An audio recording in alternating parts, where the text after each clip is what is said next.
1571, a piece of land previously used to bury victims of the Black Death was granted to Carthusian monks in order to build a monastery. However, nearly 150 years later, King Henry VIII enacted the dissolution of the monasteries. This act allowed the Crown Estate to appropriate the income of priories, monasteries, and other previously Catholic buildings, which also resulted in the destruction of many of these. Between 1535 and 1537, monks of the Charterhouse openly refused to accept Henry as head of the English Church, as demanded in the Act of Supremacy. The prior of the London Charterhouse, John Houghton, was sent to the Tower of London to await execution.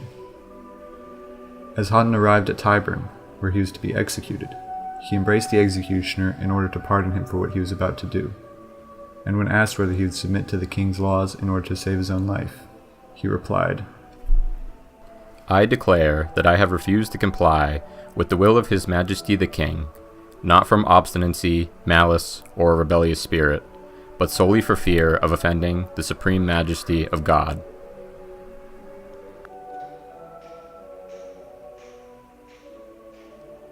In total, 16 members of the Charterhouse were put to death under King Henry, including both monks and lay brothers who would not accept the king as head of the church.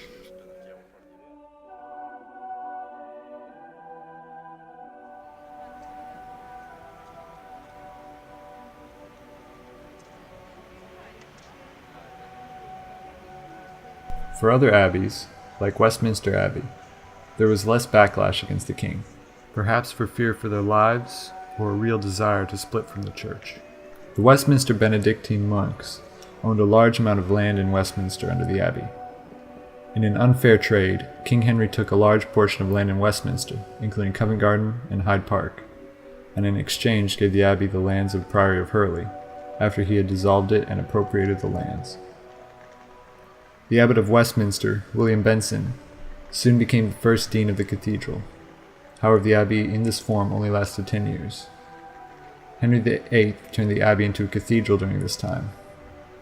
This is odd because there's already a cathedral nearby, St. Paul's. It is therefore likely that he did this to save the abbey from the destruction other dissolved monasteries were facing at that time. It is probably why Westminster Abbey exists today as more than ruins.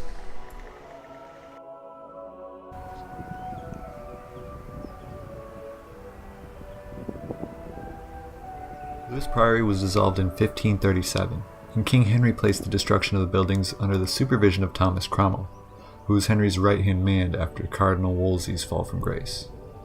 Cromwell became one of the main orchestrators of the dissolution of the monasteries. The king granted the land to Cromwell, where he converted the prior's lodgings into one for his son and wife. Cromwell hired an Italian engineer to destroy the priory, named Giovanni Portinari.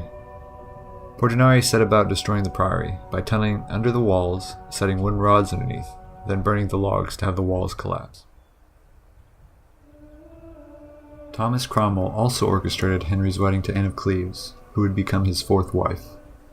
When it came to annulling the marriage, Anne amicably agreed to an annulment with Henry within the same year, but someone would pay the price for this embarrassment. That person was Cromwell, who, just as soon as he had risen to power, was about to fall. After his execution in 1540, the same year Henry remarried, his lands were given to Anne of Cleves as part of the annulment settlement, and by 1662, the land had fallen into disrepair and was quarried for its building materials.